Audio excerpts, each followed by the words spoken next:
नमस्कार, इस वक्त मैं मौजूद हूँ दिल्ली के जंतर मंतर। लगातार पुरुष आयोग की मांग लगातार निरंतर हर बार ये उठाते रहे और यहाँ पर आज भी पुरुष सत्याग्रह एक रखा गया है, जहाँ पर तमाम पूरे देश भर से पुरुष यहाँ पहुँचे और मेरे साथ एक शख्स है, इनसे मालूम करने की कोशिश करेंगे कि आखिर क्या मामला है और क्यों बार बार लगातार ये पुरुष आयोग की मांग करते रहे हैं। सर, सबसे पहले तो कब तक यानी पुरुष आयोग की मांग करते रहेंगे और इस बार भी क्यों? देखिए, जब हमारे देश के अंदर आज़ादी के लिए मांग उठी थी तब किसी को नहीं मालूम था कि आज़ादी कब मिलनी है। उसी तरह हमारा भी मुद्दा है कि जब तक ये सरकार हमारे पुरुषों को महिलाओं के बराबर नहीं देखती, उनके बराबर अधिकार नहीं देती, जब तक हमें देश का नागरिक नहीं समझती, तब तक ये मुद्दा चलता रहेगा। हम अपनी आने वाली पीढ़ी के लिए लड़ते रहेंगे, आखिरी दम तक लड़ते रहेंगे। अच्छा, क्या है जो सरकार इतना लाइटली लेती है पुरुषों को, यानी महिला आयोग है, पुरुष आयोग की मांग को हर बार खारिज कर देती है, एक तरह से नकार देती है? ये बड़े दुख की बात है। हमारे यहाँ पर जो राजनेता है, जो पॉलिटिकल पार्टी है, उनके ऊपर महिला राजनीति का जो मैं कहूँगा नशा है वो चरम पर है। आप देखें, महिलाओं से 3 गुना ज़्यादा लड़के सुसाइड कर रहे हैं। सबसे ज़्यादा हैप्पी इंडेक्स देश का गिरा पड़ा है। देश के अंदर कन्विक्शन रेट देखें आप रेप का, तो वो मात्र 23 से 24% है। 498 के अंदर मात्र 17% है। मगर फिर भी देश के अंदर कभी इनके लिए बात नहीं होती। हर 4.5 मिनट में लड़का मर रहा है, हर 6.5 मिनट में विवाहित पुरुष आत्महत्या कर रहा है। उसके बाद में सरकार नहीं जागती, तो मुझे कहने में बड़ा दुख होता है, अफसोस होता है कि सरकार महिला राजनीति पुरुषों की लाशों पे कर रही है। आप देखेंगे आज आलम ये आ गया है, हर एक जगह पे रोज न्यूज़ में आ रहा है, कहीं पत्नी अपने पति को प्रेमी के साथ मिलकर उसे ड्रम में काट के भर रही है, कभी नाले के अंदर टुकड़े डाल रही है, कभी कुछ भी कर रही है, यहाँ तक कि अपने बच्चों को भी नहीं छोड़ रही। तो देश का आप देश को कहाँ लेके जा रहे हो, परिवारवाद को कहाँ लेके जा रहे हो? तो ये बहुत दुखद है और मुझे लगता है जल्द इसमें कुछ नहीं हुआ तो बहुत बुरे परिणाम होंगे। अच्छा, अगर जल्द कुछ नहीं हो तो आगे की कार्रवाई रणनीति मतलब क्या रहेगी? देखिए, हमारा काम है इसके लिए लड़ते रहना। हमारी हेल्पलाइन है जो पिछले 2005 से काम कर रही है, 8882498498। उसमें हमारी 5 से 6,000 कॉलें हर महीने हम लोग रिसीव करते हैं। और ये जो मुद्दा है ये बहुत बड़ा है। हम लोग इसी तरीके से काम करते रहेंगे। हम लोग अभी 40 जगहों पे हमारी वीकली मीटिंग होती है। हम इसी तरह से प्रयास करते रहेंगे, जल्द से जल्द कुछ हो। अच्छा, आपके संगठन से अभी कितने इस तरीके के यानी कि पुरुष जो यानी कि उत्पीड़न का शिकार हो रहे हैं, कितने लगभग कितनी संख्या में जुड़े हैं? देखिए, ये करोड़ों में संख्या है। आप अगर आंकड़ा देखेंगे, हर एक वीकली मीटिंग में हर हफ्ते में 100 से 150 बंदा आता है। 5 से 6,000 कॉल्स हर महीने आती हैं। अगर आप हमारे याहू ग्रुप पे जाएं, गूगल ग्रुप पे जाएंगे, उसके ऊपर भी जो इंटरेक्शन है वो भी हज़ारों में है। तो ये आंकड़ा जो है करोड़ों में पहुंच जाता है। और एक पीड़ित पुरुष होता है तो उसके सामने 3 से 4 महिलाएं भी होती हैं, जैसे उसकी माँ, बहन, दादी, भाभी। तो ये मुद्दा केवल पुरुषों का नहीं है, ये पूरे समाज का है। मेरा नाम प्रद्युमन सिंह है और हमारी फाउंडेशन का नाम है सेव फैमिली फाउंडेशन और मैन वेलफेयर ट्रस्ट। आज हम यहाँ इकट्ठे हुए हैं पुरुष सत्याग्रह में पुरुष आयोग की मांग करने के लिए, समान कानूनों की मांग करने के लिए, क्योंकि देश में आज की तारीख में 50 से भी ज़्यादा कानून ऐसे हैं जो सिर्फ एक जेंडर या एक लिंग के पक्ष में है। और अगर वही क्राइम कोई दूसरा जेंडर करता है तो उनको सज़ा दी जाती है, पर महिला अगर वही क्राइम करे तो उनको खुला छोड़ दिया जाता है, क्योंकि कानून में प्रावधान ही नहीं है। कानून में सज़ा का प्रावधान सिर्फ एक ही जेंडर के लिए। तो ऐसे 50 से भी अधिक कानून जो देश में बन गए हैं, ये चिंता का विषय है। इससे पुरुष सुसाइड और मर्डर की तरफ पुरुषों को धकेला जा रहा है। पत्नियां जैसे कि हमने अभी रिसेंटली जो केस देखा, एक पति को मार के उसके नीचे सांप रख दिया गया। एक व्यक्ति को पत्नी ने प्रेमी के साथ मिलके मर्डर करके ड्रम में डाल के ऊपर से सीमेंट डाल दिया। ऐसा इसलिए हो रहा है क्योंकि देश में कानून एक तरफा पक्षपाती हैं। जो कानूनों का दुरुपयोग कर रहे हैं उनको कड़ी सज़ा नहीं दी जाती है, उनको छोटा मोटा जुर्माना लगा के छोड़ दिया जाता है। और इस तरह के मुद्दों को हम यहाँ उठाने के लिए आज एकत्रित हुए हैं। इसके साथ ही मैं मोलेस्टेशन और रेप जैसे कानूनों के बारे में आपको बताना चाहूँगा, जिनका बहुत ज़्यादा मिसयूज़ हो रहा है आज के टाइम में।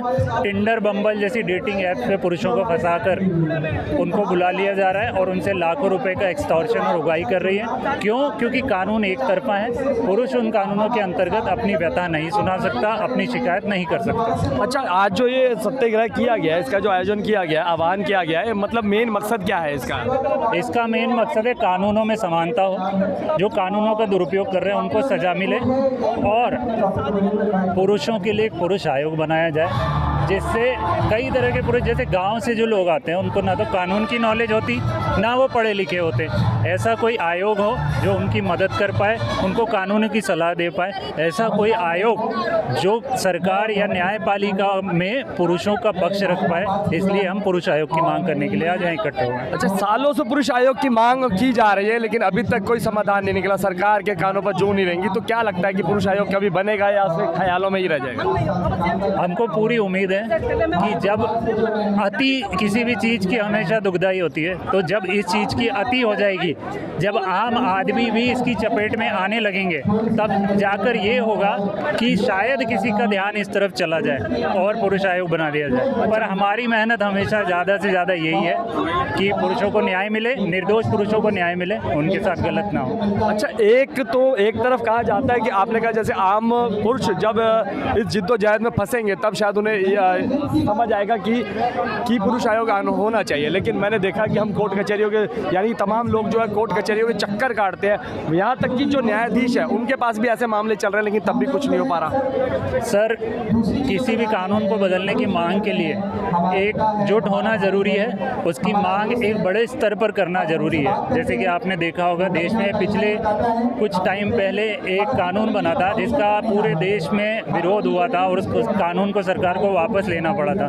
तो विरोध प्रदर्शन एक बड़े लेवल पे हो और मर्द जो लोग हैं, पुरुष और उनके साथ ही महिलाएं भी जो ये देख रही हैं कि पुरुषों के साथ अन्याय हो रहा है, इकट्ठा हो और पुरुष आयोग की मांग करें, क्योंकि ये कोई एक तरफा मांग नहीं है। हमारी मांग समानता की है, हमारी मांग समान कानूनों की है। सर, सवाल वही मैं कह रहा हूँ कि देखा गया है कि जो न्यायाधीश हैं वो भी ऐसे, यानी कि मुकदमों के चक्कर में पड़े हैं, 3-3, 4-4 मुकदमे चलते हैं, 498, 125 और डोमेस्टिक वायलेंस, कई तरह के केस लगते हैं। उसके बावजूद भी न्यायाधीश होने के बावजूद वो इस समस्या से छूट नहीं पाया। तो क्या लगता है कि उन जैसे लोगों को भी आपने लोगों ने शामिल किया?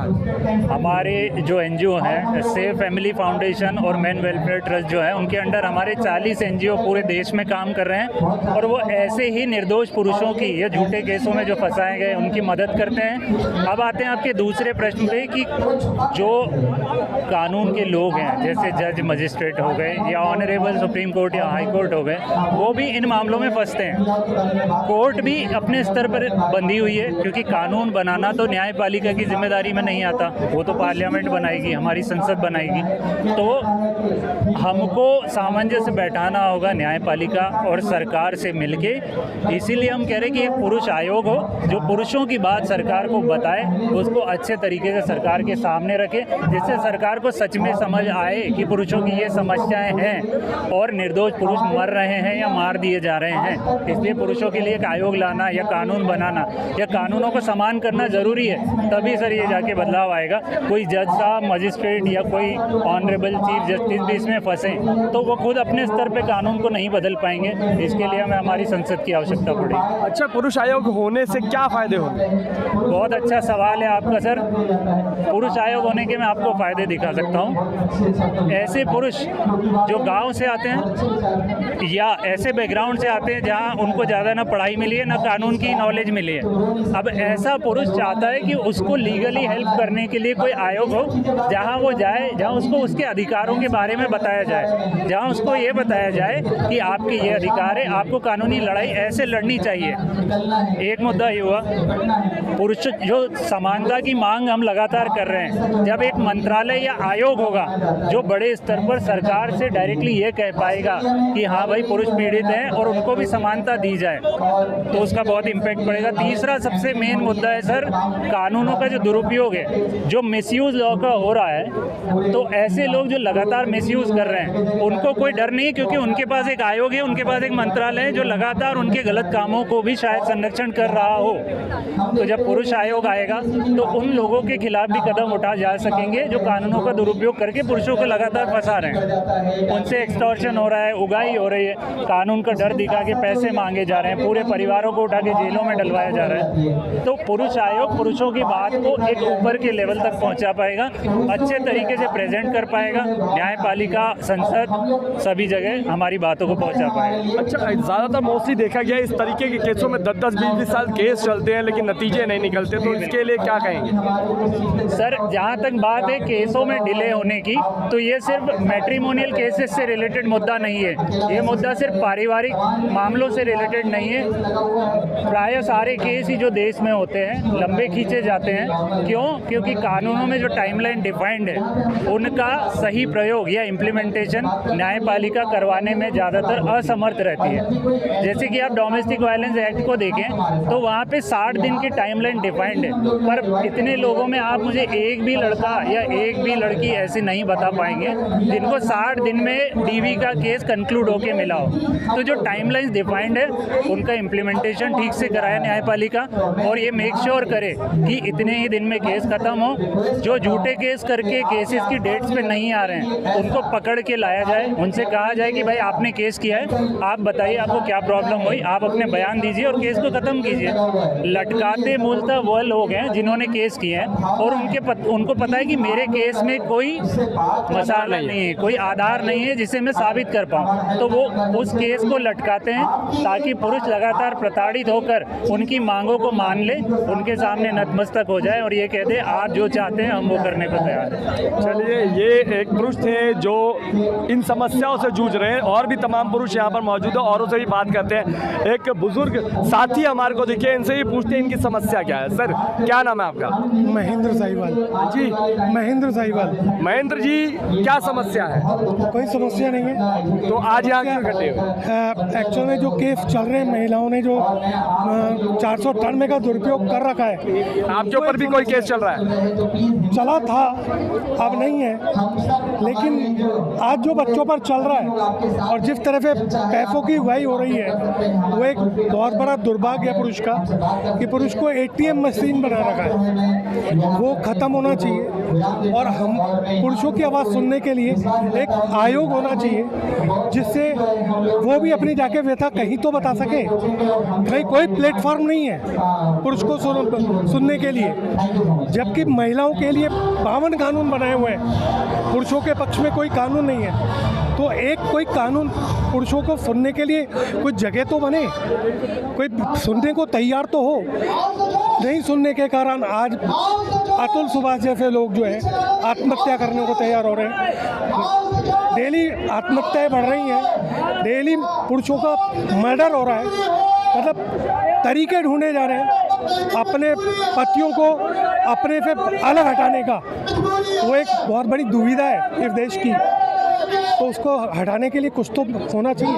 तो उसके लिए पुरुष आयोग वास्तव में एक जगह है जहाँ पर होनी चाहिए, जो पुरुष जाके अपनी कंप्लेंट तो दे सके, क्योंकि थाना सुनता नहीं है, कोर्ट सुनता नहीं है, समाज सुनता नहीं है पुरुष की। तो कहीं एक जगह तो मिले उसके कि वो जाके अपनी शिकायत रख सके कि मेरे साथ ये हुआ है। महिलाओं के लिए बना है, जानवरों के लिए बनाए हुए हैं, पुरुष के लिए कोई आयोग नहीं। तो उनके लिए बनना तो चाहिए, इसलिए हम यहाँ आज इकट्ठे हुए।